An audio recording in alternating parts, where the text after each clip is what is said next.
Let's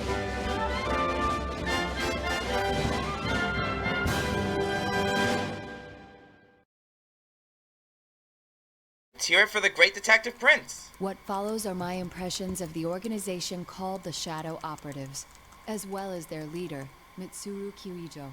So I guess this is what she was working on the whole time, learning more about the Shadow Operatives. My fingers fly across the keyboard. My last case was special. I need to complete my report before I forget any important details. My name is Naoto Shirogane. I am a detective. The Shirogane family has been working as detectives for generations. Though I'm young and still in high school, I've been given the opportunity to take on several cases and I've built up experience as a detective. My work has earned me some trust, as every so often the police will come to me for assistance. That's where this story begins, a sudden request from the Inaba Police Department. That was about a month ago, early April. The shopping district. Last summer, I had received a request from the prefectural police to come to the town of Inaba. A bizarre series of murders was occurring. A corpse would turn up every morning after a foggy night. In the end, it turned out to be the most difficult case of my career. It's been about 2 weeks since that case was closed. No, from the public's viewpoint, 4 months have passed since the crimes were stopped. Hope has been arrested and prosecuted. Peace has returned, but with it comes a depressing proposition. I'm not unwilling to help the police again, but my involvement with the previous case is not something I'd like to go through again. To be completely honest, the particular case was no simple series of murders. During the course of my investigation, I obtained a supernatural power known as my persona, making me more than just a detective. I collaborated with other persona users and became directly involved with the events of the case. Of course, I was to tell this to the police. Of course, if I was to tell this to the police, it would be treated as nonsense. Worst case scenario, I would be discredited. Having to leave out those details while explaining the events of the case is more than a little nerve-wracking. It feels like lying, but there you have it. While on my way to the police department for the new case, I go through a list of possible questions and answers I would need.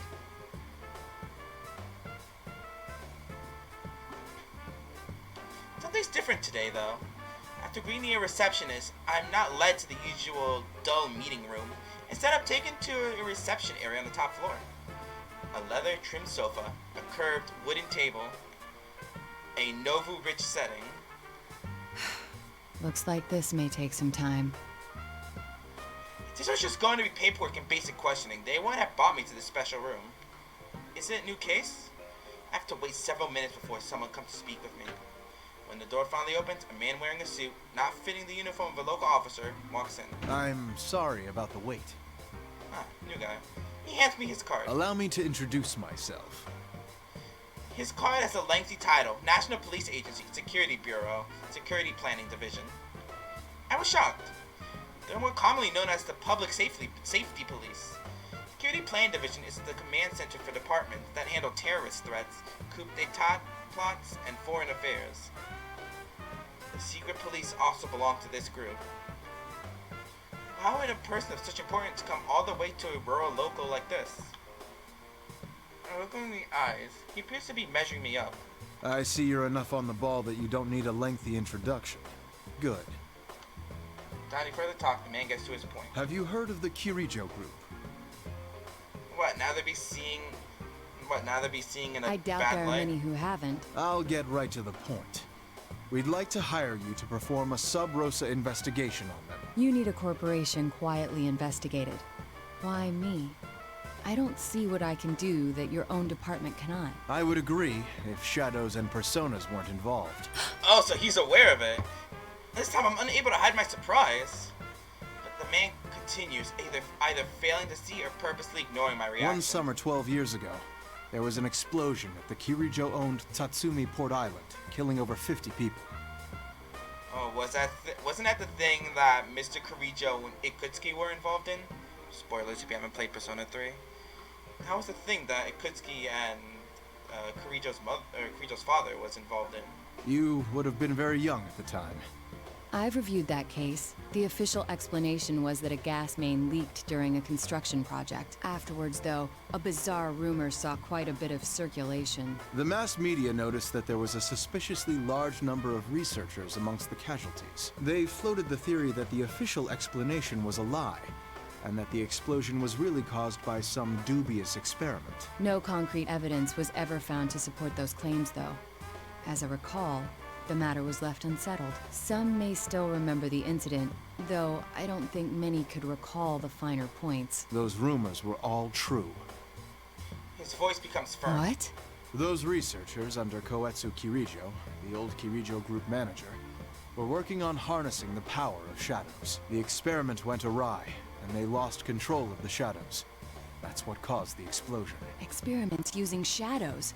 They lost control? Are you saying the shadows flooded the city? The real world? I can't speak to that.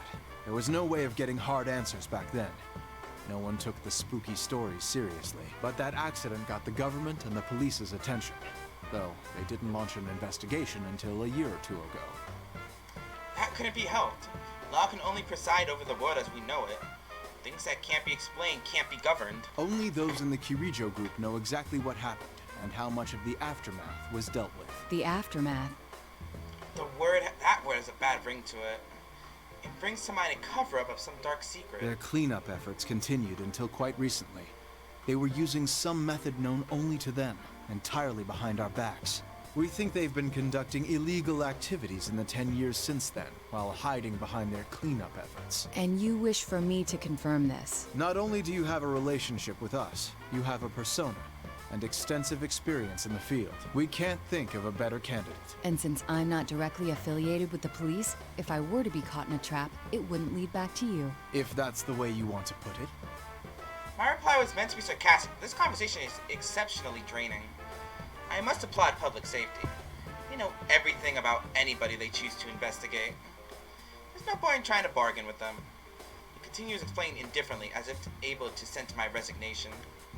Last year, in conjunction with the Kirijo Group, we established an unofficial department in the force, nicknamed the Shadow Operatives. It's a special unit capable of dealing with shadow-related cases. This is news to my ears. That's a rather bold move. You went so far as to join forces with the ones you suspect of illicit activities? Okay, spoiler alert again, but was that Ryoji? The character who became Nyx later on? I noticed that there was a silhouette of the group members, but I could have sworn I saw Ryoji there as well. I know he had a small part in the scene, but he later became Nyx. He wasn't an official member of the team. That's exactly why we did it. We must keep a leash on them by integrating them into the system. But the police are far behind information-wise. Officially, you are higher on the chain of command, but less so in practice. I try throwing out a theory as I begin to get a grasp on what's taken place. The man didn't so much as flinch, but he didn't give me much of an answer either. You'd need some leverage to keep your hold on them. Thus, this secret investigation. What exactly do you want me to do? That will depend on your answer. So that's their game plan. I figured as much. An organization as big as the Kirijo Group is hiding the secret about shadows. Now, should I take the job or not? As a person with persona abilities, I'm naturally interested in learning how much is known about the shadows. And the job could potentially give me leverage over the government in the future. While I'm deep in thought, the man continues as if he can read my mind. If you think we're hiring you to further our organization, you're mistaken. I can't help but look up at the obvious change in his tone. Our sources say it's possible that they've been talking students from a Kirijo-owned school into doing their dirty work. They've been pleading ignorance while making ordinary kids clean up whatever messes they've left. And that, we don't forgive. We're supposed to be upholding the law. We can't overlook things like this. He's surprisingly sincere. He's staring right at me. Unlike before, his eyes are strong and bold. He truly doesn't want anyone innocent to interfere. Of course, this could be an act to convince me, but even then, I do agree with that opinion. All that remains is to find out Kirijo's intentions. All right. In that case, I accept. Though I don't plan on abandoning my school life here. I'll do what I can to help, but only within those limits. I would never have dictated conditions like this before. The reason I had come to this town and transferred to Shirogane High School was for my investigation. But the school life and the dear friends I've gained have become irreplaceable to me. It may sound childish to demand that I stay with my friends, but if they refuse to budge in that regard, that's that. However... That's fine with us. He accepts my condition almost too easily, and then immediately begins to explain the details of the case. I wasn't even paying attention to what she even said. At the end of this month, the Kirijo Group is airlifting some special cargo. Kirijo has asked our help in making sure the cargo is transported safely. We'd like you to accompany them as a police observer. What do they mean, transported safely? A police escort, assurance of no public investigation if any unforeseen situation were to arise. Things like that. Of course, if anything does happen, we will hold them responsible. And what is this special cargo? It's something to do with the shadow research.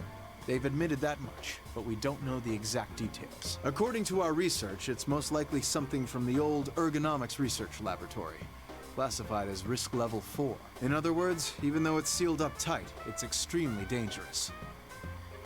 They even have a risk scale for things like this. Seems like Kirijo's research goes into a variety of different things. Also, There she is. So I'm thinking the man slides a photograph to me. It's a beautiful young lady. Her eyes show a strong will, as striking as her blazing red hair. That hair reminds me of something. I may have seen her picture while going through the documents regarding the Port Island incident. Of course, the girl in those pictures was much younger. this woman will be on that flight. Her name is Mitsuru Kirijo. Kirijo. She's the oldest daughter of the Kirijo family, Koetsu Kirijo's granddaughter. It was he who devised the experiments 12 years ago. You should know that she's also a powerful persona user. Persona user besides us? I always suspected stuff like this, but to hear it out loud is still shocking. So there are Persona users other than those involved in the case last year. We believe she took the lead in gathering students 3 years ago, when she was still in high school. We'd like you to first go to her residence and meet with her. All right. I'm sure you figured out by now, since she's a high-ranking Kirijo Group official and a Persona user, but she's a shadow operative. She's member number 1, the general manager. And not because she's a Kirijo, but because she has the abilities to back it up. Can you do this? If she's dirty, then this won't be easy for you. I already accepted your assignment, so I must simply make the best of it. I offer my hand. He has a firm grasp of someone who's worked on the front lines of the law. And into another case we go. A few days later, I receive a message informing me that the transport is to be on the 1st of May. It's on a school day, but since I've taken the job, there's nothing I can do about it. In fact, I should be glad that this didn't overlap with the extended holiday. I haven't heard the details, but I expect to have some important arrangements during Golden Week. Which is to reunite with my upperclassman, Yuna Arakami, who was the leader of our group during last year's incident. I keep thinking about our reunion. It's only been 2 weeks since he left, but it feels much longer. I suppose that goes to show how much I'm looking forward to it. But I'm going off track. I need to think about my new job, so I hastily pull myself together.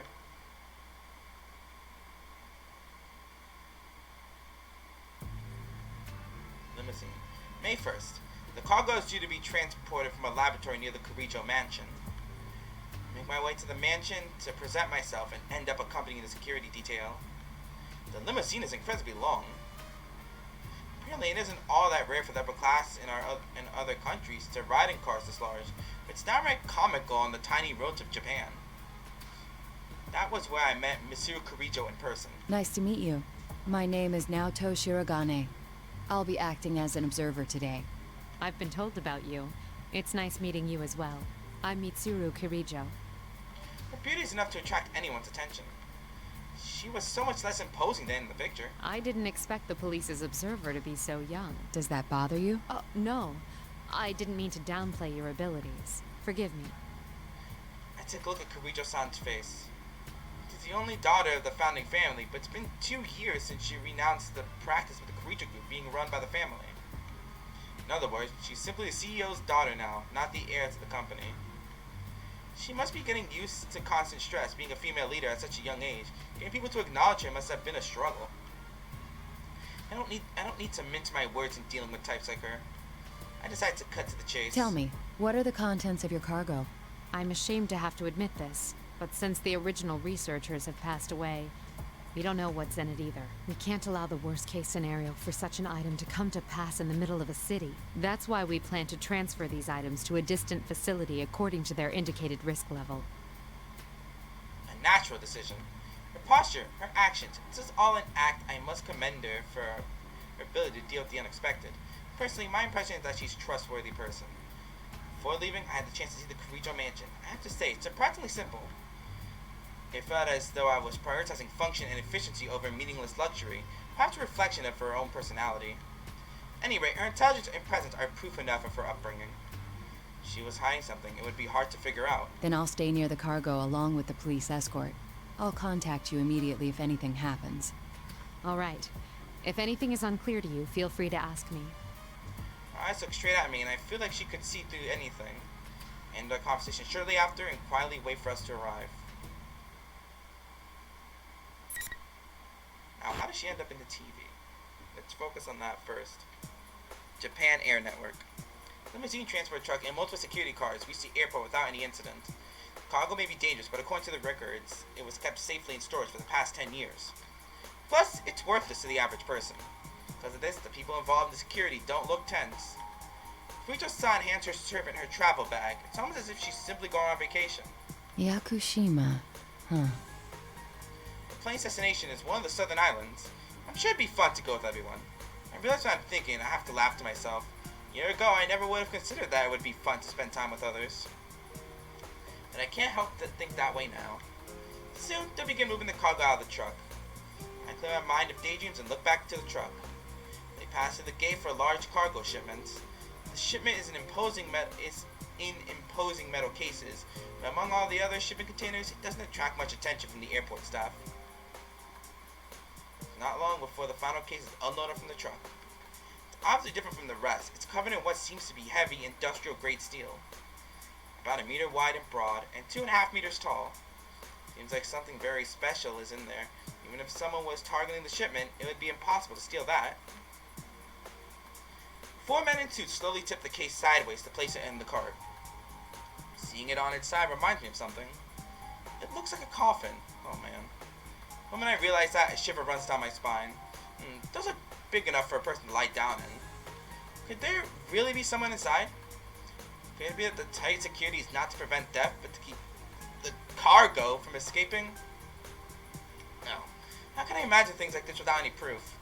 Shake my head to clear these pointless thoughts. I'm just shaking because I heard this has something to do with shadows.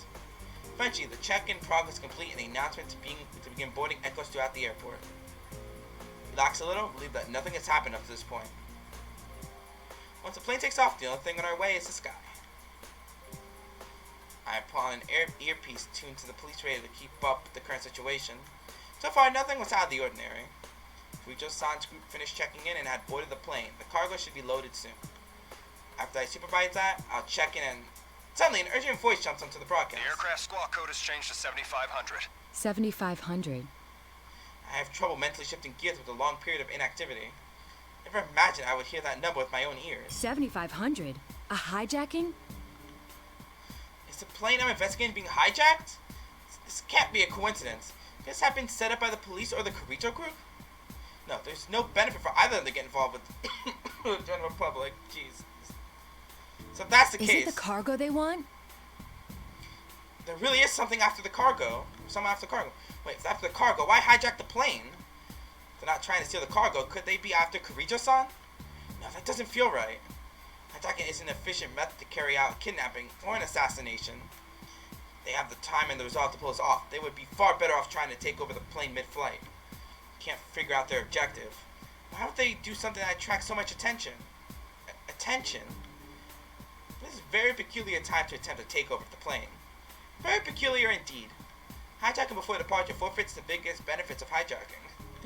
But at the same time, all normal airport operations will come to a halt while everyone turns their focus on the plane in question. The airport will naturally stop loading baggage onto the plane while this hijacking goes on.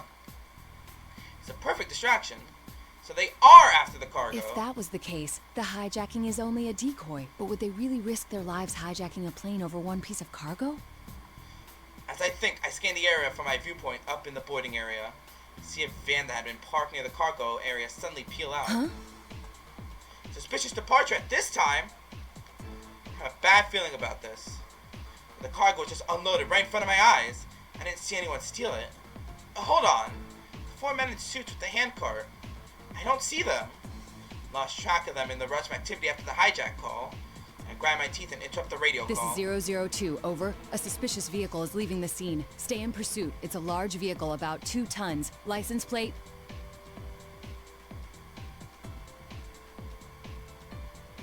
I hear someone confirm with Roger, but there's shouting and confusion going on in the background.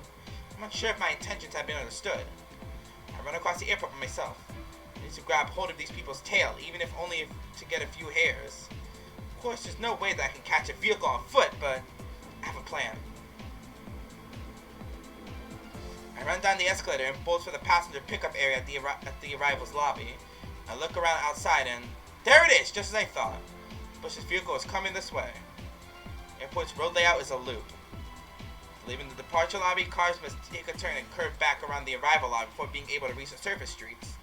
I hide in the crowd and wait for the van to get close. As it passes by, I throw a small sticky lump. Lucky for me, it strikes and sticks, low on the van side.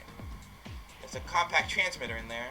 You have to be pretty close to pick up the signal, but it's better than nothing. I take my hat off and wipe my forehead. Pedestrians around me begin to stir. One stops and stares at their smartphones. I didn't need to look, I knew. First news of the hijackings hitting the media. Put my hat back on and pull the brim low. I have to be careful not to let all the information flying about confuse me.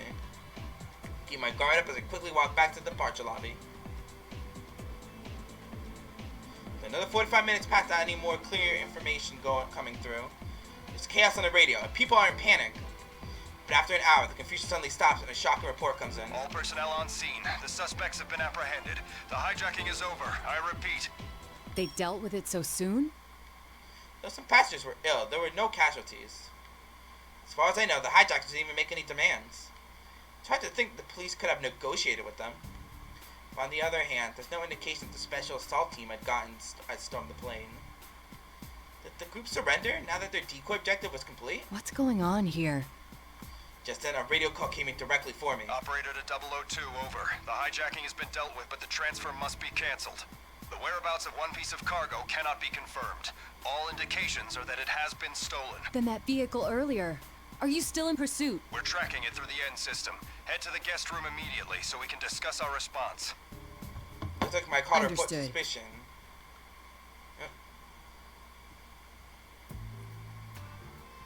Soon after the involved parties were gathered in the conference room. We just saw and the police were talking hurriedly. So, was that, I'm just gonna go on a limb and probably say that cargo was Labrys, because I knew Labrys had a lot to do with the Kirijo Group. So that might be her, and then we end up in a TV and run into her. A good number of this quickly put together team are not aware of the confidential nature of this matter. I imagine this won't be proceeding so smoothly. At any rate, the van on the run can be tracked through the N system. The hijackers who were handed over to the airport police, while those of us who knew the truth about the cargo were moved to one of her buildings. That was a very tidy operation. I had thought it would take at least half a day. To put it delicately, we had someone with special abilities handling this. Fuka Yamagishi? Then again, though we prevented any harm from coming to the hostages, we lost the cargo. Nothing for it, I suppose. Who would have expected an entire hijacking to cover up the theft of some cargo? I must apologize to you as well. I was the closest at hand when it happened. No, you did more than enough. It's thanks to your sharp eyes that we're able to track the suspicious vehicle now. I'm impressed that you realized in all the chaos that the cargo was the true target.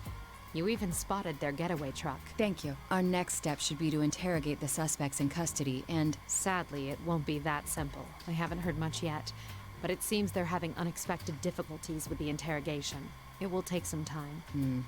If they were prepared to risk their lives for this operation, I suppose they won't break so easily. We made an error in judgment. We were too focused on preventing the item itself from doing any damage. But since they targeted something so unusual, that should narrow down the suspect pool. I can't deny it's possible that someone connected to the Kirijo Group is behind this. Thank you for your assistance, Shirogane.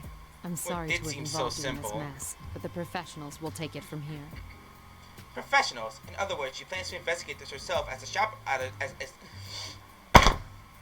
shadow operative. Does that mean my work here is done? I'm afraid so. We do value your cooperation. This is a bit of a pickle. Kirijo Group and the police want to keep this under wraps. That is, they cannot open a public investigation. On top of that, the shadow operatives are technically an organization working for the police. There's no room for freelancers here. Which means there's no need for me to be involved in this investigation any further. Insisting to stay on the case would only draw attention. With no other choice, I decided to take my leave.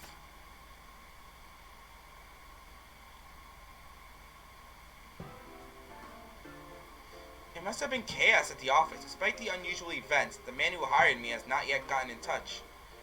I'm certain that the thought of returning home to Inaba, but luckily enough, I brought enough luggage for a short trip out of town. I had to stay the night at a business hotel near the airport and wait a while for my client to contact me. Time passes. At 9 o'clock, I finally receive a phone call from the man. Things have taken an unexpected turn. This case is under the jurisdiction of the shadow operatives now. That will make it very difficult to continue my secret investigation. But right now, you're the only one we have who's gotten that close. We heard you earned Kirijo's trust after the hijacking. We'd like you to keep up your investigation. We're currently making arrangements for you to pick it up again in a natural way. What are you gonna have me do? I will not act as a spy. I'll be in touch later. He hangs up without waiting for my reply. I sigh. I feel a weight in my heart. There's a high possibility of turning into a private investigation from the shadows. Pretty much a polite way of saying corporate espionage. If I'm to take on this job, I need to have some sort of plan. At any rate, I cannot plan my movements without knowing how the situation is progressing. It'd be far better to prepare for tomorrow instead of getting worked up with worry. I read the newspaper and watch some of the TV coverage of today's events and go to bed early.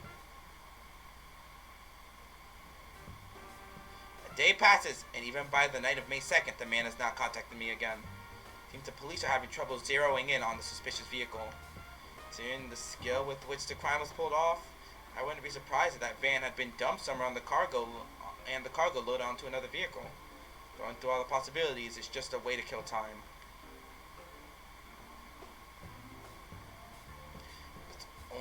It's the only thing I had to do. Nothing happened till the sky began to darken and the sun went down. My phone finally rang. Surprisingly, the name of the screen brought a smile to my face. Yes, Shirogane speaking. Hi, Naoto-kun. Oh, I'm not interrupting your work, am I? No, it's quite alright. Sorry to call so late. I wanted to at least give it one more shot about tomorrow.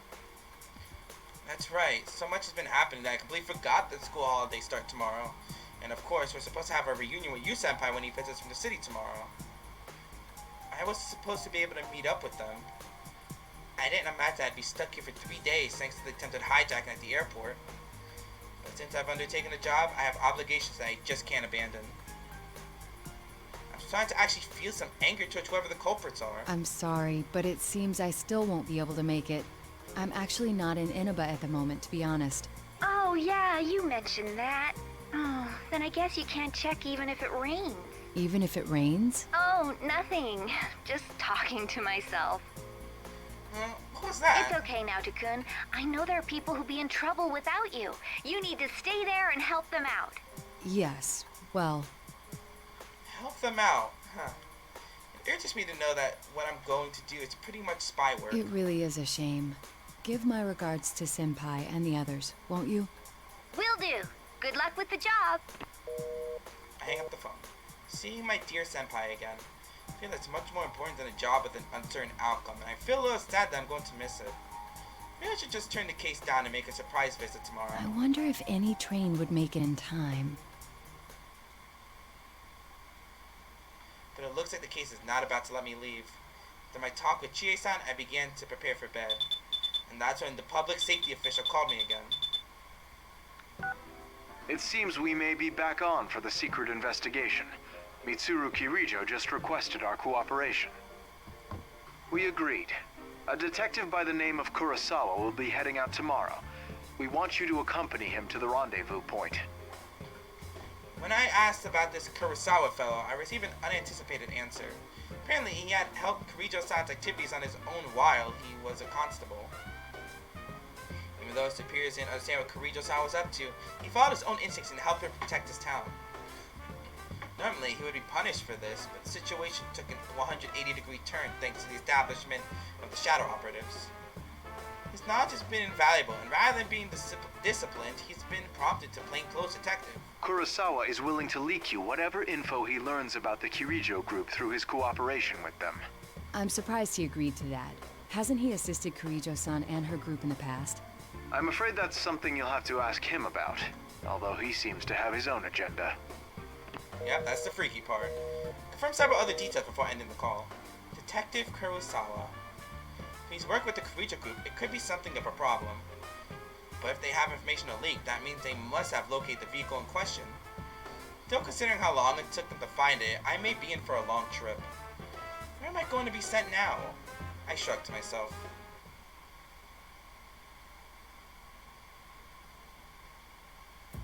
The next day, May 3rd, I meet with Detective Kurosawa.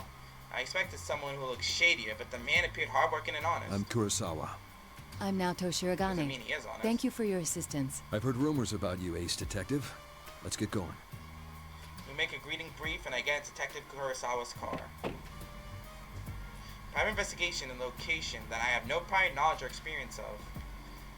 This was a depressing job in the first place, and the addition of more and more unknown variables only making me more displeased with it. You seem pretty listless. Oh no, I'm fine. Where are we headed, by the way? The place where they found the getaway car from the hijacking. A town called Inaba. It's a small place with an odd history. They just had a bizarre serial murder case there last year. Inaba? Can't stop surprised when showing in my voice. That's your hometown, right? Isn't that why they're sending you? I'm not lost for words. Detective Kurosawa continues instead of waiting for me to reply. The request I got from the Shadow Operatives was to assist in gathering information about those murders. They want me to meet with a supervising detective of that case and ask him for the full story. Not only are they part of public safety, they're an unofficial unit. They can't come to the district police for information. Why him? Is his case related to the robbery in some way? Public safety is sharper than you might think. They do basic reviews on all cases to see if shadows were involved. Inaba is on their watch list now. And with that cargo being brought there, they naturally suspect a connection between the cases. Yeah, I feel that one. There's a connection that might be related to our case. I begin to have ominous thoughts and my expression darkens. But Detective Kurosawa doesn't probe into that topic. Perhaps he's the type of person who doesn't judge people based on evidence, but gets a real feel for them through conversation and actions. How am I reflected in his eyes? I can't help but wonder. Bunch of TVs. Detective Kurosawa goes inside the Inaba police station while I wait in the car near the junkyard. Familiar sights of Inaba seem strange somehow. The detective in charge of this case must be none other than Dojima-san. Detective Ryotaro Dojima. Of course I'm familiar with him. And not just through our profession. Dojima-san acted as Yu Senpai's guardian while he stayed in Inaba. I feel like I'm betraying him as well, and I can't stop myself from sighing again. Soon enough, Detective Kurosawa steps out of the station. I thought he was coming back. Halfway to the car, he turns and walks us to the junkyard. I wonder what he's doing. I stick my head to the window and try to track him. Out the window. There's another car parked behind a pile of junk. The distinctive grill style. That's Kirijo-san's limousine. Early pulling my head back into the car. That's right, Detective Kurosawa came here to cooperate with Kirijo-san. But still, to bring me along and park so close to her is... Then again, it's very unnatural to park far from a rendezvous point. Detective Kurosawa made the right decision. I calmed down and slid into the rear seat, keeping my head low. Still, Kirijo-san uses the black limousine while undertaking her shadow operative duties as well? That car sticks out like a sore thumb here in Inaba. Heck, it's distinctive or anywhere in Japan. Why would someone as clever as Kirijo-san take that car on a special mission like this? Does she have some profound reasoning behind it? The Detective Kurosawa finally comes back to the car. Kurosawa-san, may I ask you something? Why are you working with public safety? You're asking that now? I thought that would be your very first question. Wiping a dry smile from his face, Detective Kurosawa turns to me with an incredibly serious expression. You can spy on Mitsuru Kirijo and her shadow operatives to your heart's content and never find anything suspicious. But for that to be understood, at some point or another, everything she does has to be investigated to eliminate those doubts. In which case, it's better someone like you do the investigating than someone official who will never understand. That's all there is to it. He does have his reasons after all. Thank you for your cooperation. I'll leave the rest in your hands. I exit the vehicle. Kurosawa-san takes his car to the highway and speeds out of sight. He has no doubts whatsoever regarding Kirijo-san's activity. To be honest, I'm inclined to agree with them. And I can't jump to conclusions without any evidence. Use heaps of junk as cover to sneak close to the limousine and watch. Not long after, I see two people exit the vehicle. One of them is Kirijo-san. However, unlike when I saw her at the airport, she's wearing equipment likely suited for combat. So Mitsuru and Agus. The other person looks strange. Is that the fabled humanoid weapon? I guess. There's information about a humanoid weapon mixed in with all the data I had found about the Kirijo Group. When I first saw it, I was confused. But that had to be what was standing in front of me. It seems natural, almost lifelike, but there's no denying that it's an artificial construct.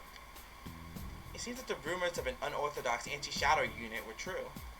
Another man comes to join them soon. Akihiko? Yep, Akihiko. He too was dressed in outlandish attire. He was shirtless and wore a red cloak like a desert nomad. The perfect example of someone who ought to be detained for questioning. So he looks more suspicious than the rest of them, okay. And compare his face to the list of pictures of the people involved in the situation. While his taste in clothing has changed, I believe that this man's name is Akihiko Sanada.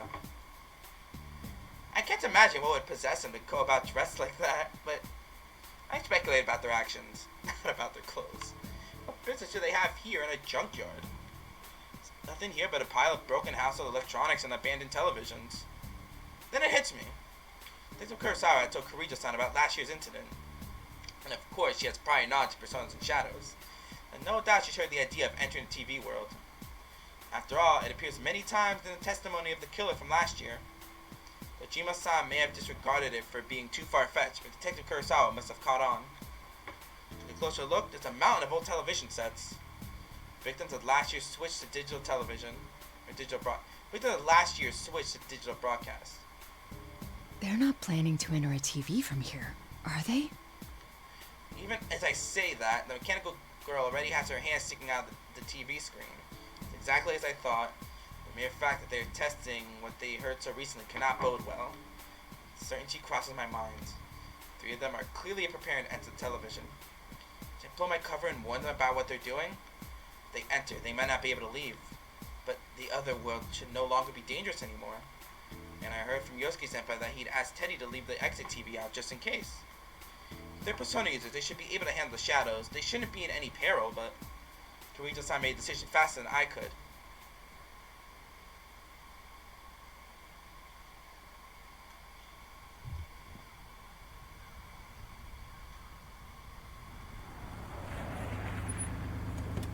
All three of them. The other members will wait here in the car. Yeah. If we all barge in and something happens, they'll be devastated. Now that you mention it, at least one of us should be staying behind as well. I am not staying.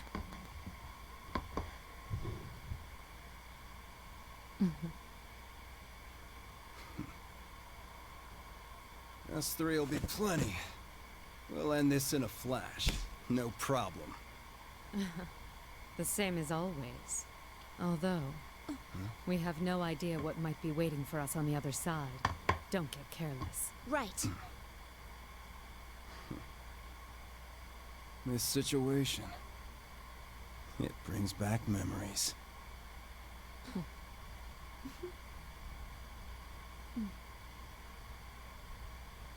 Ready!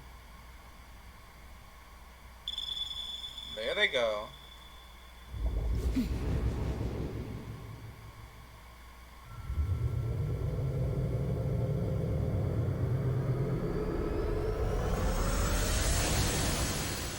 Entering the TV.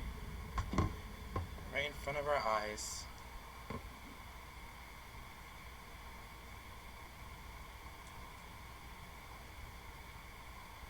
Naoto's presence. Why enter the TV? What's going on? So Naoto's present in the cutscene, so it must have been a scene fitted for her specific story. I stared there blankly. Is the stolen cargo inside the TV? Should I chase after them? If I turn back here, we may never be able to find the three of them again. If that happens, the truth about the case will be lost forever. If her property was placed in the TV world, it means that whoever stole it knows the truth about last year's events. And if that's the case, then I can't ignore this, no matter what my assigned task is. Plus... Well, if they're determined to enter the TV despite not knowing the risks, I can hardly allow cowardice to prevent me from following. I realized that the straw breaking the camel's back is not logic, but my pride. I smiled to myself, and my mind was made up. I stand up, look around, then step inside the same television they used. And in we go. God, I didn't realize there's so many.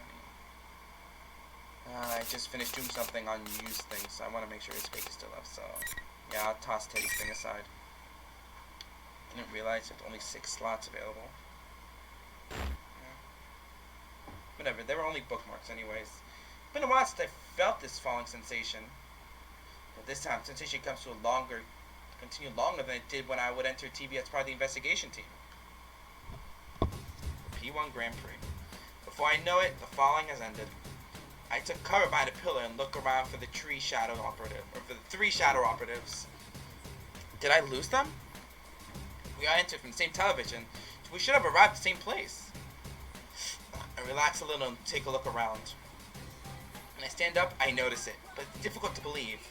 I take a good hard look. This is a school. Not only that, but... Yasogami High School? What's going on? This is the gates of the school I attend. The familiar school building is inside.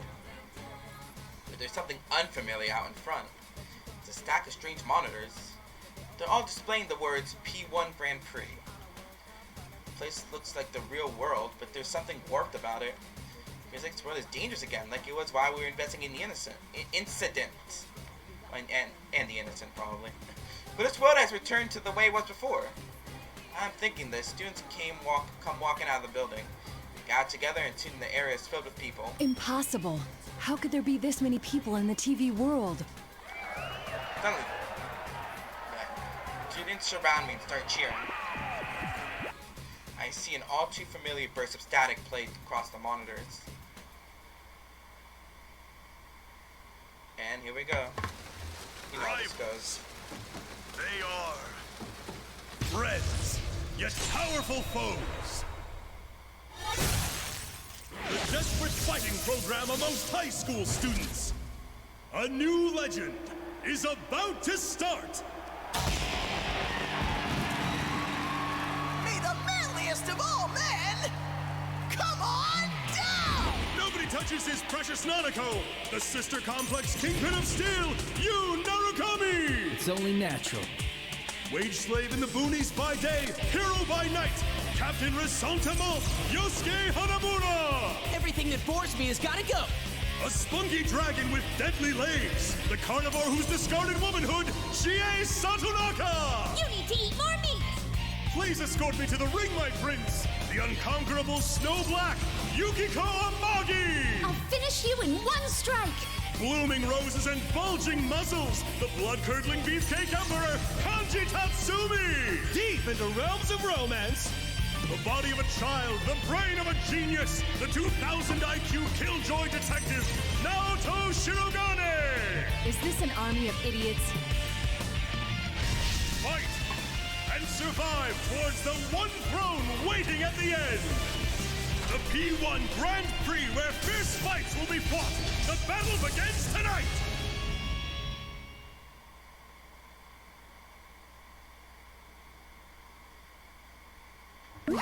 What?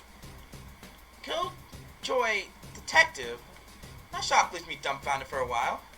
Plus, you senpai, sister complex kingpin? Well, it's true that... No, calm down, Naoto. Calm down and analyze the situation. This otherworldly program where real people's foibles are exaggerated to unworldly proportions. Static before the video made it very clear. Broadcast can only be the Midnight Channel. And what was that fighting tournament about?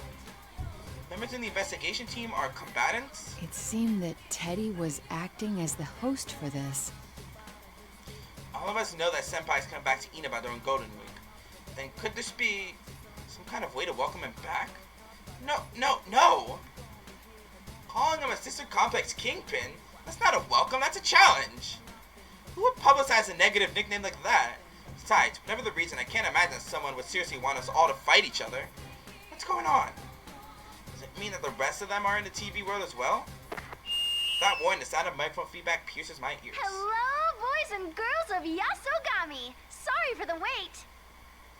That voice. I want the intro. That's Sorry. Rise-san. How long was the intro? Students go wild. The monitor said he appears to be wearing some kind of costume. I'm proud to announce the commencement of our very own P-1 Grand Prix! Looks like Rise-san and Teddy are the ones running this. You really plan on holding the P-1 Grand Prix? And now the moment you've all been waiting for, the challenger in our first battle. The motion video is correct. And are the members of the investigation team going to show up? Just as I lean forward to see what's going on, the spotlight shines directly into my face, blinding me. Naoto Shirogane! What?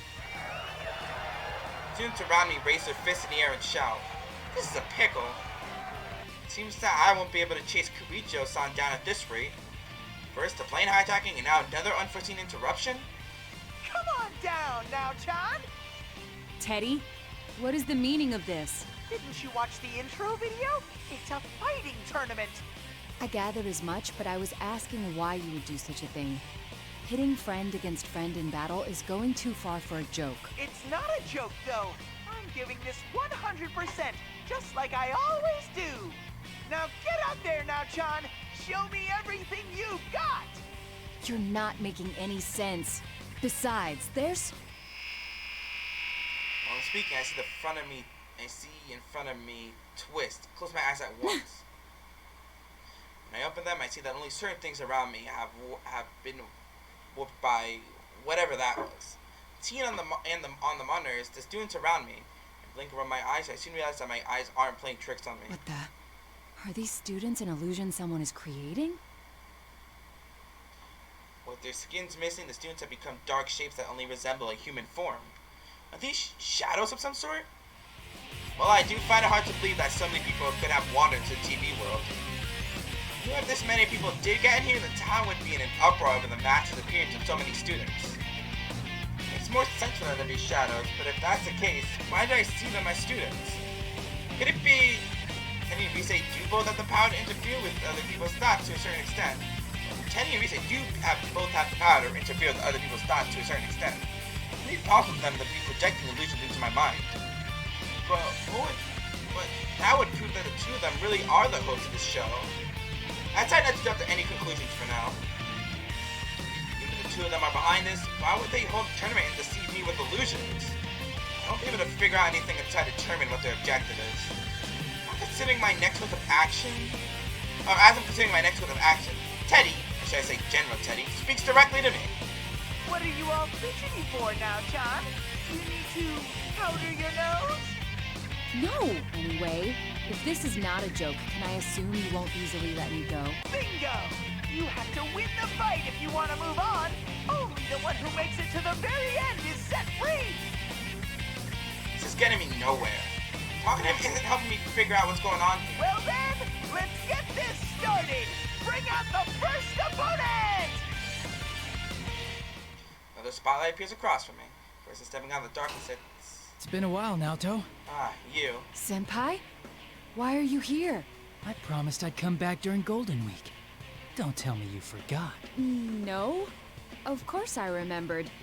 It's just, I didn't expect to see you here. I could say the same thing. I heard you couldn't make it because of your job. Yes.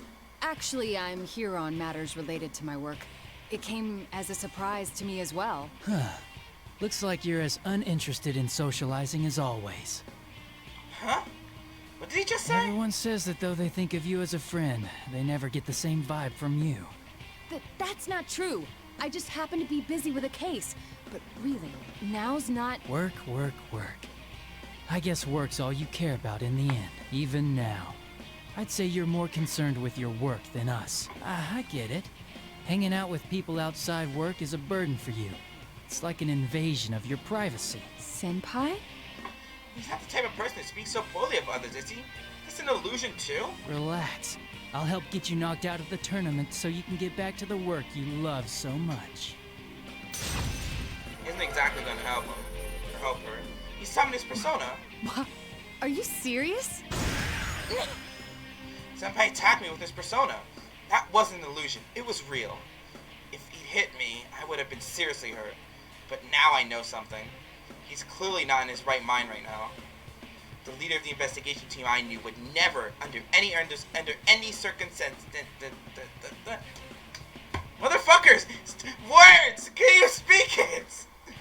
The leader of the investigation team I knew would never, under any circumstances, harm his friends. God damn! I know I'm sorry, Naoto, for making you look bad. What a reunion this is turning into. If I must fight you, I will.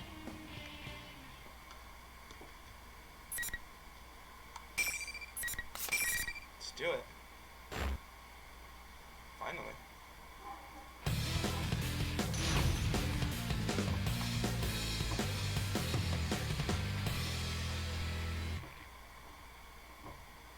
Finally.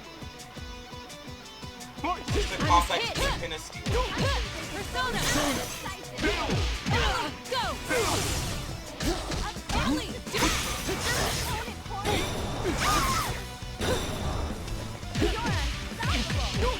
Assault! Now's the time! Damn it, I didn't want to do that. I want to fight. Assault! There you are! I'll show the man's potential. Go! Persona! Ellie! Assault! The opponent! Okay.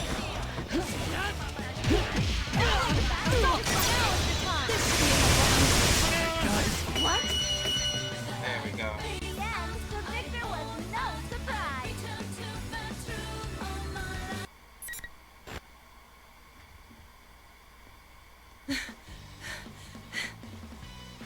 My shoulders heave as I gasp for breath. Managed to win, but Senpai was as strong as ever. Naoto, are you okay? Yes. Senpai stands up and offers me his hand as I sit on the ground. Despite the fact that he was hurt worse than I was, the look in his eyes showed that he's seriously worried about me. He's a completely different person than the person I saw before the battle. Yeah, this is the person I know. Thank goodness. Huh? I mean, are you all right too, Senpai? I'm sorry for hurting you, even though the circumstances demanded it. Oh, everything's fine here. You're back to the usual Naoto, I see. The usual? What's that supposed to mean? I wonder about the use of the word usual, but there are more important matters at hand. Can you tell me what's going on here? Senpai tells me about what had happened in Inaba while I was gone. I'm at a loss for words. Midnight Channel started to air again. The video that I saw was the promotional video for something called the P-1 Grand Prix. Apparently it had been shown a few times before I just saw it. Wait, that video? It was shown all over town. Now's not the time to let that sort of thing discourage me. According to you, Senpai, not only did the Midnight Channel make a comeback, but several of us, Kanji-kun, Teddy, and Rise-san, have gone missing. And we saw what happened with Kanji and Teddy. Senpai and the others entered TV at June Nest to investigate this. I was shocked to see it looking completely different than before. Indeed. But it seems, at least in part, to be an illusion. Really? In fact, the students gathered to watch our battle were not real. Oh, yeah. They did seem like shadows, but different somehow. I didn't get the sense that they were hostile, though. I thought that Rise-san and Teddy might have been illusions too, but both have gone missing. And given their persona abilities... I cut myself off. Senpai shakes his head in response. It's possible that that really was them. But we should have faith. If our enemy can use illusions, they might be victims as well. You're right. I can at least have more faith in my friends than that. I raise my head to look at Senpai, who's watching me. Our eyes meet, and I hurriedly look away. Speaking of which, why are you here, Naoto? There's the question. Well, it's only natural. But I'm here on business, not anything personal. I cannot disclose the details of my investigation. And not only are there rules, but if I spoke up, I would end up getting involved. I have to avoid that at all costs. I'm deciding what to say. Hey, you know, forget I asked. I'm just happy to see you again. Me too. Oh, I'm sorry. What's the matter now? I mean, well, about me being unsociable. Please understand that it's not because my work is more important than my friends. Huh? I've never thought that about you at all. I don't think any of us have. Senpai. Alrighty, time to break up your little chat. Teddy? Now Chan wins! Very impressive beating up the almighty sensei. But now it's time for you to go on. Your next opponent's already waiting. When his speech is over, the monitor shuts off. Next opponent, huh? I'd rather not continue this charade, but I have to push forward in order to get a hold of the situation. Well then, we should get going. You senpai nods reassuringly. There's a sense of relief welling up within me. Can't let my guard down, but knowing that senpai is with me to help me face whatever lies ahead, I know I have nothing to fear. Or so I thought. Senpai is walking next to me when he suddenly stops. What the? An invisible wall? What is this? And how come you can pass through? A wall? There's nothing there. I wave my hand to the place where senpai said he couldn't pass though, but I don't feel anything. Senpai doesn't look like he's faking it. The monitor turns on again. Teddy's face fills the screen. Huh? Did I forget to tell you? Only the winner can move on to the next fight. No one's getting out of this school until a champion's been crowned. Only the one who fights to the very end and comes out on top can leave. So neither opponent can leave the area unless they fight each other. You go on ahead, Naoto. I'll try and find a way to catch up. Very well. Be careful, senpai. I will. See you later. I am hesitant to leave senpai behind, but it can't be helped. I'd like to try to destroy the wall, but there's nothing I can do if I can't touch it. With senpai smiling at me, I decide to go on ahead. Looks like no matter how many people I fight, I'll have to progress by myself. Excuse me. After some time walking, I run smack in the summit even though there's nothing there. I didn't understand what was going on at first, but I soon come to realize. So this is one of those invisible walls senpai was talking about. And that some of them won't allow anyone to pass no matter who wins the fight. Completely transparent. The only way to know that it's there is to feel like it's glass-like smoothness. I have no choice but to take a detour. But time after time, these walls keep getting in my way. I'm not choosing my path. I'm being herded. I suppose I'm following some plan laid out by whoever set this up. When I opened the door to the gym, I saw a space cleared away for that. As I expected, General Teddy appears on the monitor. You're so slow now, Chan. Your second opponent's been waiting for you. I've said it before, but I don't intend to fight my friends. Alrighty, let's do this. Bring out the next opponent. Like he's gonna listen. Yo, how's it hanging now, doll? Kanji-kun? Well, he certainly looks like Kanji-kun, but only looks that way. You know, I've been thinking, the way you talk is so lame. Huh? I thought I was ready to face anyone, but this isn't a matter of being in my right mind or not. Is this an illusion? Oh, please let this one be an illusion. It's like way too uptight and goody-goody. Makes you sound so distant, you dig? Is that so? See, that's what I'm talking about. You could have just said, oh, you think so? You think so? Ah, now you're getting it. Now I feel like I'm on your wavelength. Thanks. Then again, relatability aside, I feel like you were miles away from me to begin with. Hey, you're doing it again. What's with the Miss Manners act? I'm sorry. It's a habit of mine. Or maybe it's that you don't care about getting close to us, huh? You don't feel like you gotta bother getting to know us and stuff? Of course I don't think. Hell no, man. You never warm up to anyone because you set your standards so goddamn high. Oh dear, he's shown his true self. Is it, you know what? Are you putting on a show of not letting anyone near you because you got no confidence in yourself? Is that it? Kanji-kun.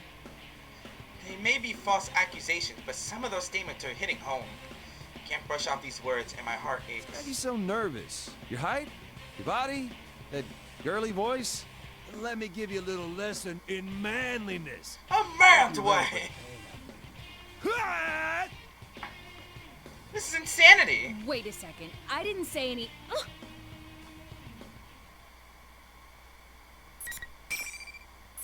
Seems like being dragged to another fight, huh?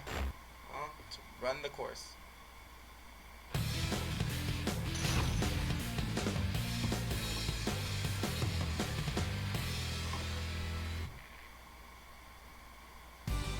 Finally! Fight!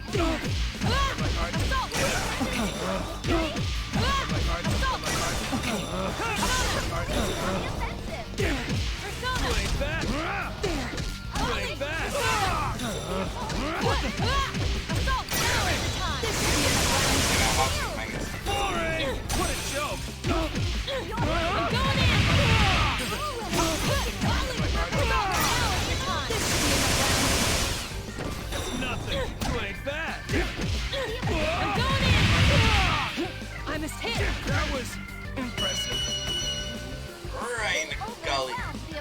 gully sillies. Let's move. Kanji-kun, are you alright? Of course I am. Your attacks are like little bug bites. I just let my guard down, that's all. So essentially saying she can't hit hard. I don't know if he's acting tough or trying to be courteous to me, but at least he's back to the usual Kanji-kun. The usual Kanji-kun. Usual. Wait, didn't you, Senpai, say that too? Well, at the very least, it seems that the spell is broken once the battle ends. Not a sigh of relief. Okay, I wasn't even paying attention to what you said about... Oh yeah, he did say she was back to usual stuff after the battle. What I was thinking was of Kanji's fear of being called unusual.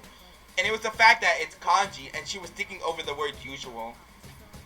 So I was thinking back to that, the whole thing about Kanji being unusual and being super pissed about it. Still, for some reason, Kanji-kun has yet to look this way. Are you really okay? I was told that the others lost contact with you, so how did you come to be here? How? Well, it was a change of pace? I slipped into the TV. You came into the TV for a change of pace? Did something happen? I'm willing to listen if you'd like to talk about it. Something to talk about. I mean, wait, not that I don't talk to you. But like, it's not that I do want to talk or that I don't want to. Anyways, it's just sometimes a man wants to go inside a TV by himself. So he doesn't want to admit that he slipped. I'm not sure I follow. Off my back, will you? I didn't come in here because I like it. Actually, no. That is why I came. Because I like this place. Damn, this dude is so insecure. I know he has a hard time with girls, but damn.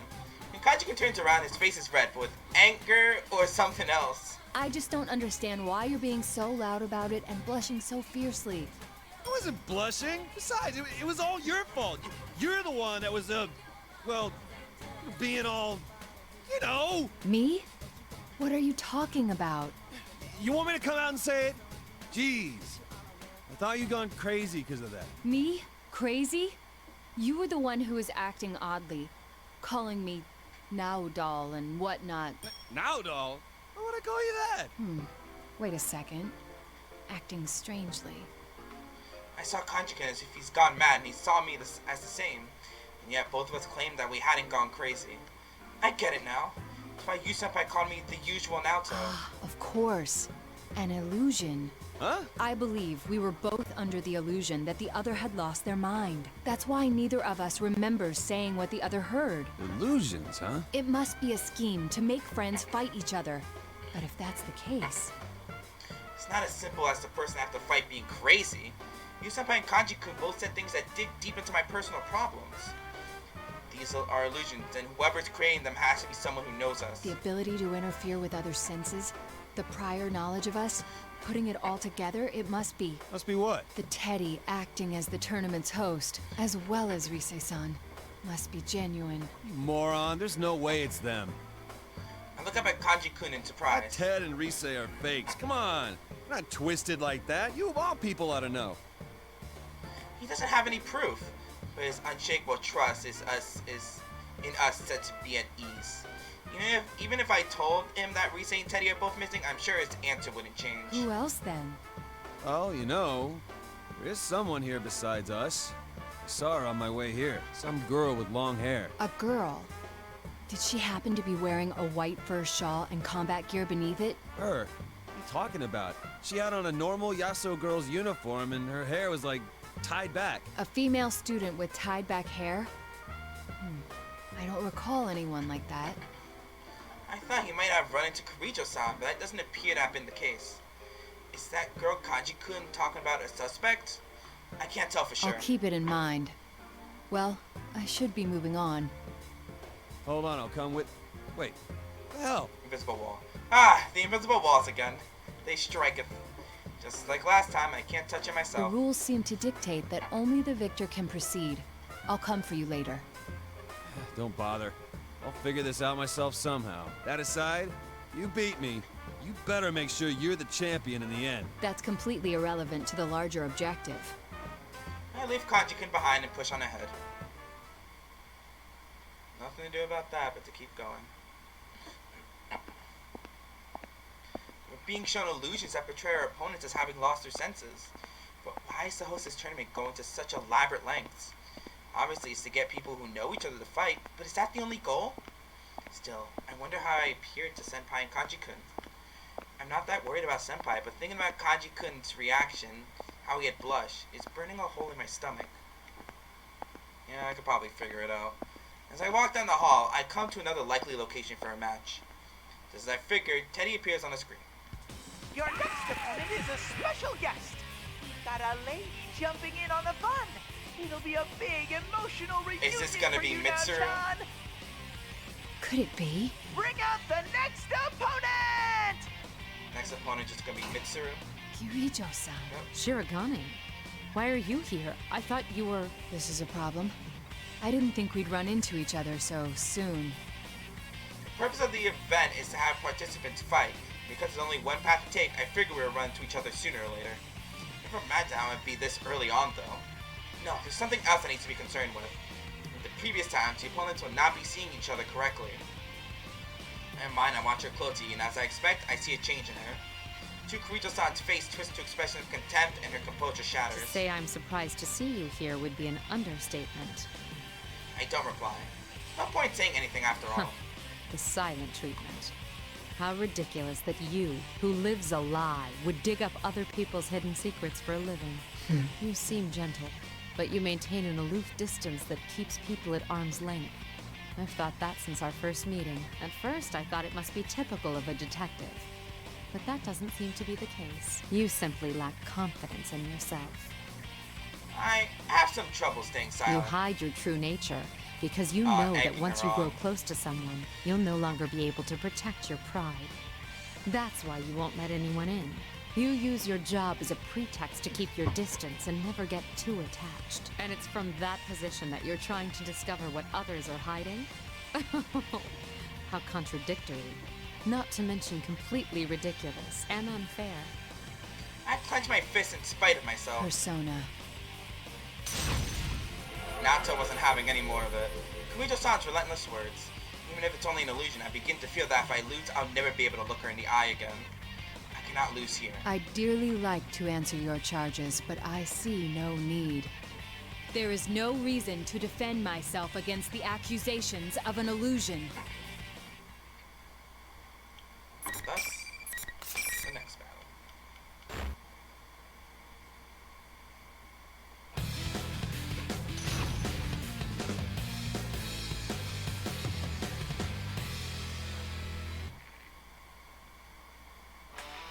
Final. Fight!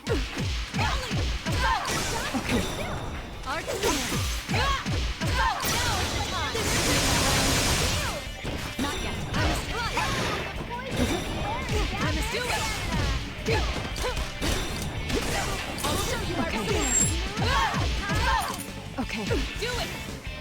I'm a assault. Okay. I'm a okay. That ended quickly. Did they lose their focus?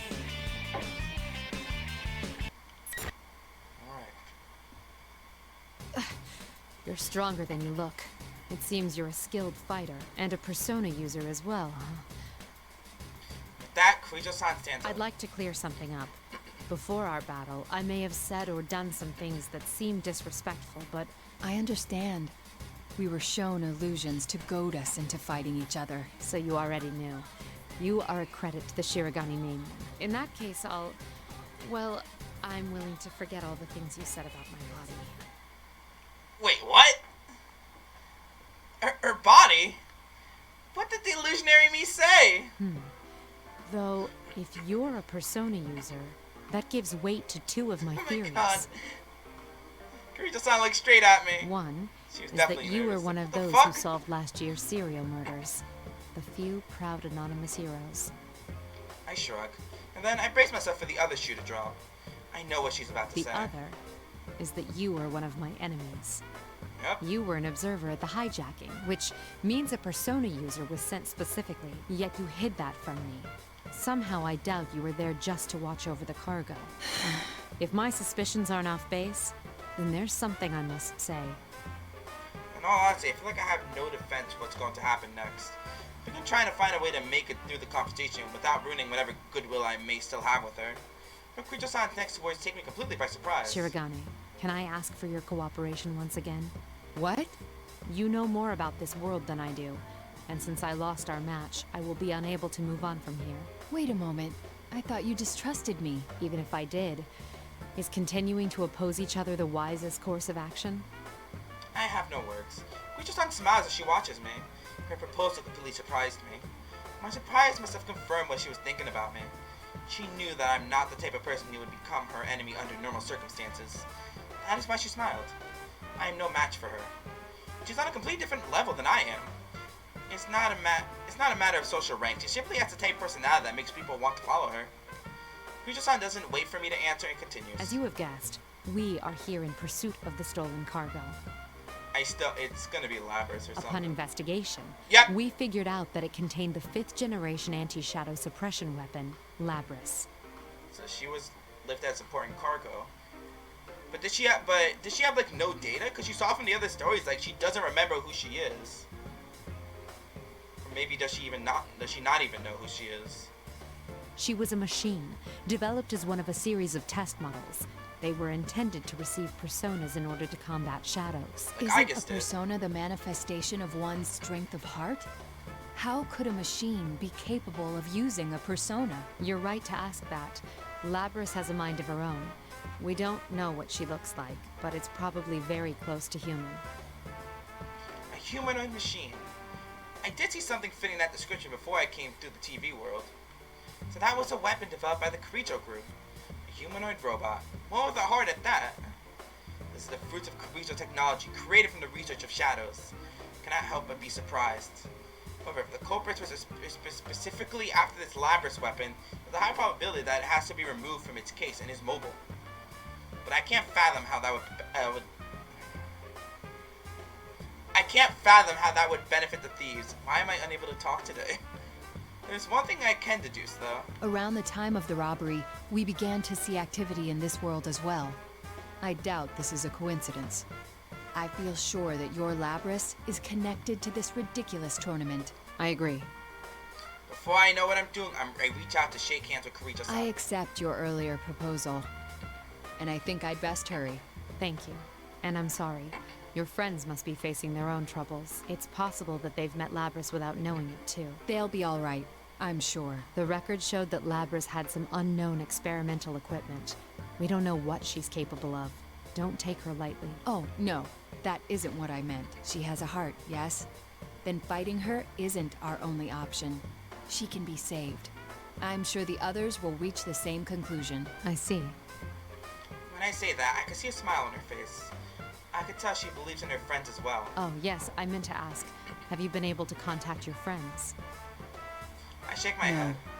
2 of them have analysis-capable personas, but both of them have gone missing. I actually have a few powers in that area myself. Can you tell me what these friends of yours look like? Give her as detailed description as Rise-san and Teddy as I can. A bear costume and a girl. Are they... Yes. They're the ones acting as hosts for this tournament. But they're not usually like this. I see. Well, anyway, knowing that will make searching for them easier. Let me see. Artemisia! Kirijo-san focuses and closes her eyes. Power must allow her to see an image as she searches.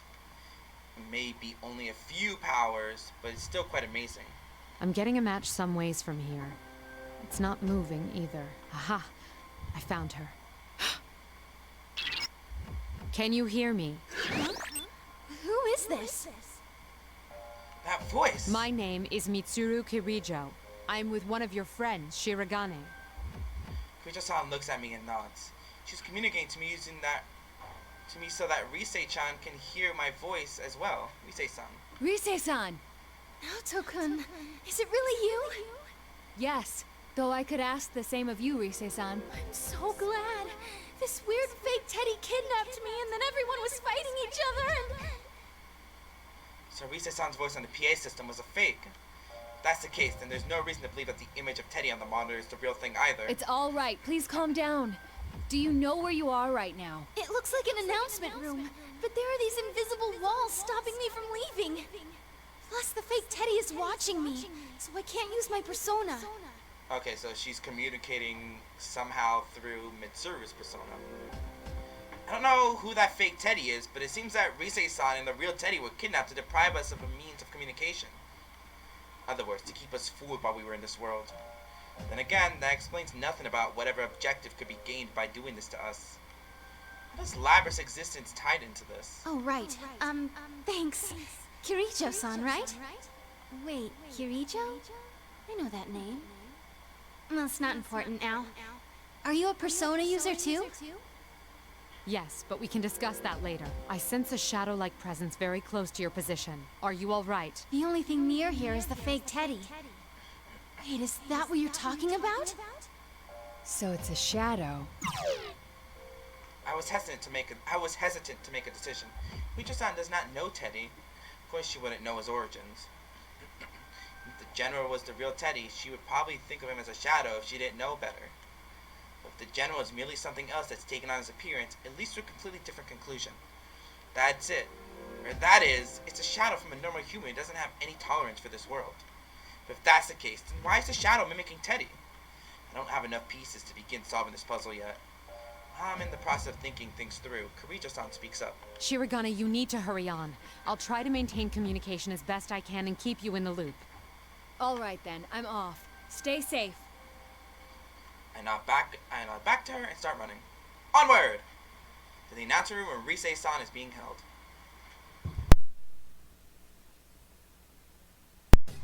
We're in a classroom now. As I hurry on, led by the invisible walls, I reach the classroom. I'll be forced into another fight here too, don't doubt. Looks like you're chugging right along! And now, another special guest for you! The gloves may be off putting you up against this one, so I want to see your best moves out there, Naoto. Now, bring out the next opponent! It's gonna be Akihiko? Yep, I see a silhouette framed in the spotlight. It's, well, how could I forget that attire? That lousy attire. You're Akihiko Sanada, as I recall. Interesting. I've been gone for a while, and here I meet a stranger who knows who I am. You're a member of Mitsuru Kirijo's organization. Her friend, actually, no? Oh, I see. So it's really Mitsuru you're interested in, Ace Detective. His words caused me to tense up. He just called me Ace Detective. Perhaps that was just a guess of my family name, Shirogane, but he could know that I'm spying on them for the police. Carefully search his eyes for anything that might tell me how much he knows. Looks me over from head to toe, immediately sneers mockingly. Jeez, look at you. You have the physique of a 12-year-old. The body of a child, the brain of a genius. What? A detective needs a strong body more than a strong brain. All-night research sessions, long stakeouts. You need stamina for that. But look at those twiggy arms and legs of yours. You've got an overdeveloped chest, but from the looks of it, I'd say it's all fat and no muscle. Seriously. What? What's wrong with him? And then going back to the business that apparently Naoto said something about Mitsuru's body. It's part of my self-image I'm most sensitive about. It's a part of my self-image I'm most sensitive about. Let me teach you the secret to bodybuilding. First thing, protein. Second thing, protein. Third, fourth, and fifth, more protein. Don't you think that's rather unbalanced? Sanada-san flexes his muscles like a bodybuilder. And finally, you gotta spar. 1, 2, Well, there's the balance. Fighting. It said sparring, but the punch was meant to do serious damage. This is absurd! However, putting his unhinged talk aside, his skill as a fighter isn't something I should take lightly. Shoot, I can't dodge them all! Stop it, Akihiko! Mitsuru? Naoto stops suddenly as familiar voice echoes throughout the room. You're under the effects of an illusion. Shirogane has done nothing. Do not attack. What do you mean? He's the one who attacked me all of a sudden. I attacked. Suddenly I remember. It's right, this is all an illusion. I've never met Sanada-san before, so I don't know what his usual self is supposed to be. On top of that, I followed the first thing he said to get under my skin. Stupid of me, I let myself get swept into that situation and failed to realize what was really happening. From my perspective, it was you who dealt the first blow. We were both being shown an illusion to make us fight each other. Shirogane is an excellent detective and a persona user. I told him everything. Again with he. He's agreed to cooperate with us. He was originally on the scene as a police observer in this case, so we've already met. Kirijo-san, I explained to Sanada-san what has been happening up until now. Relieved to learn that, despite his appearance, he's actually quite a reasonable man and quick to pick up on things. That noise-like phenomenon that fogs your senses is already gone. You should be able to communicate normally now. Okay, so I guess they can sense that as well. We introduce ourselves and shake hands. Looks like I fell for a cheap trick. I'm sorry for forgetting myself, too. I can't even claim to have been unaware of the deception. So you're a persona user, huh? Well, since fate already brought us together, want to test your skills before you move on? Fighting anyways? Sonata-san slams his fist together. Akihiko, you're doing it again. Just cooperate with him. All right. Come on, Naoto, let's go. Oh, wait, the tournament rules say... Sonata-san walks away. They figured he hit the wall. Are you alright? What's the matter? What happened? I don't know. There's some kind of invisible wall here. The rules dictate that only the winner of each match can advance. So, Well, third time's a charm. Looks like we actually have to fight. He was flushed mere seconds ago, but now Sonata-san is taking on a more lively expression. So we need to have a match, even though we've got nothing against each other. We're fighting after all then, huh? Alright then, come at me! please go easy on me. You can almost hear Kirijo-san sigh in exasperation. It's like knowing that she knows she has to keep stopping Akiko from fighting, but it seems like this time there's no choice. They have to fight. Sorry, Mitsuru. The rules of the game.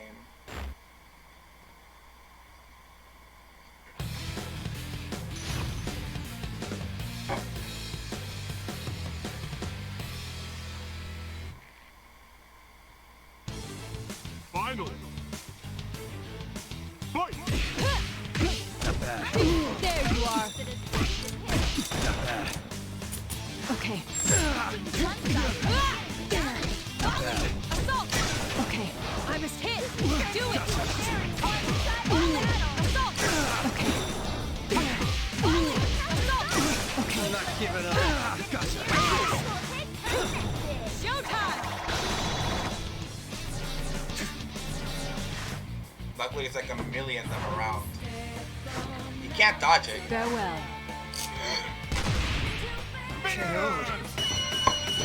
Perhaps I took it too far.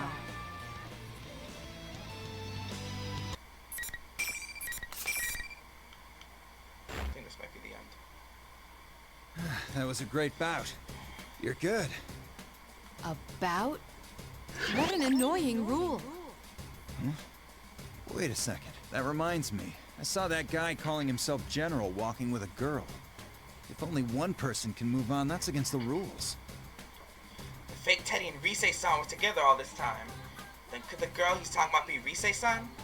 Do you remember the details of what this girl looked like? Hassan tells me about the girl he'd seen. What he said matched the description of the unknown girl Kanchi couldn't talk about. Which means that there's a high probability that the person seen walking with her was not the general, but the real Teddy. At the very least, this is evidence against the argument that Teddy is the general. This creates another theory, though. If the general's not Teddy, then he's someone else's shadow. And there's only one person that fits the bill.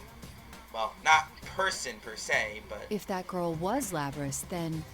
well, is it possible we're dealing with her shadow?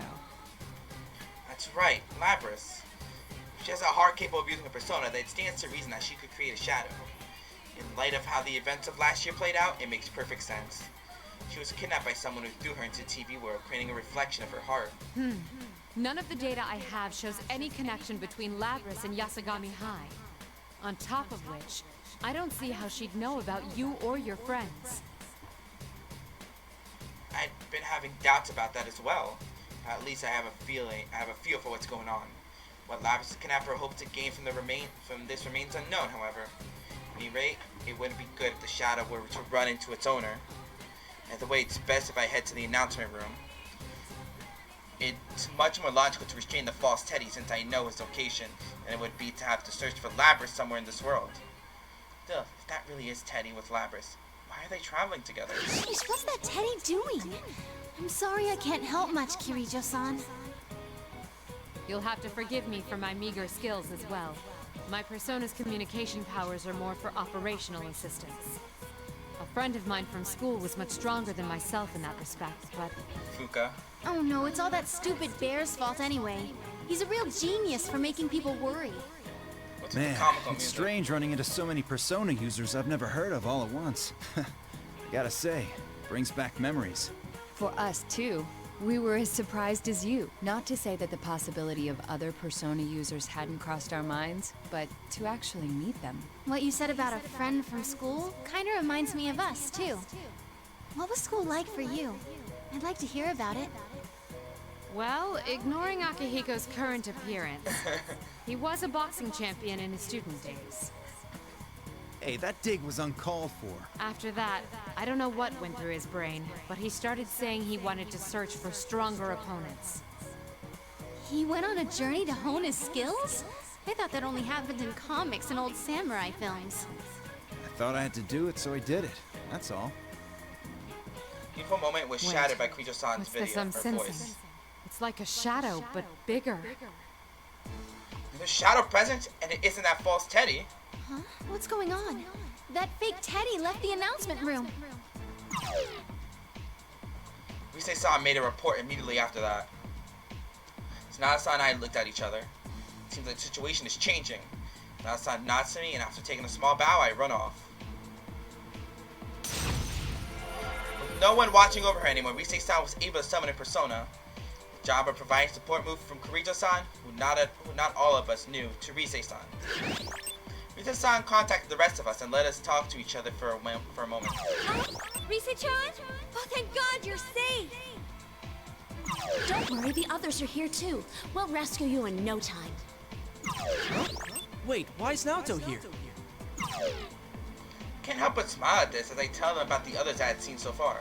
It seems we're all safe for now. Now that we can communicate, we'll greatly increase our awareness of the situation and our ability to share information. The general must have known that leaving Rise-san alone would result in this. If he did know, but left her anyway, there must have been something major happening. Either that, or he no longer had any reason to hide. Hurry on while we share about what we know. The actual design of this place may differ from the real Yasogami High School. The general layout appears to be the same. So if I climb the stairs and turn the corner, the announcement room should be right there. Remember, Rise-san calls out a warning before I can get there. Bad news, Naoto-kun! The fake Teddy's back! I'm too late. Huh? What the? Is that the real Teddy? Hey, the real Teddy's here too! He's got some girl with him. I don't know her. The fact that Rise's communication didn't get cut off once General Teddy reappeared is somewhat worrisome. Then again, General Teddy doesn't have the time to bother watching Rise-san. After all, if the real Teddy and Labrys are both there as well, he has the more important things to be concerned with. It confirms that General Teddy is a fake. It's only natural then to assume that he is Labrys' shadow in disguise. But that makes things dangerous. Labrys and her shadows are confronting each other. Rise-san should know that the danger of the situation, but she doesn't know Labrys. She may not realize what the relationship is between the girl and the shadow. I have to warn her. But before I could speak, it happened. No way! What's with that girl? Static gets worse. Rise-san? Rise-san! Why can't I communicate with her when we were so close? Something happening in the announcement room. I went as fast as I can towards it. As I reached the door, I heard a loud scream from inside. I slammed the door open without a second thought, prepared for a fight. If the attack came from an unexpected assailant, or anyone in that room, I wouldn't have thought it'd be. Who can it be?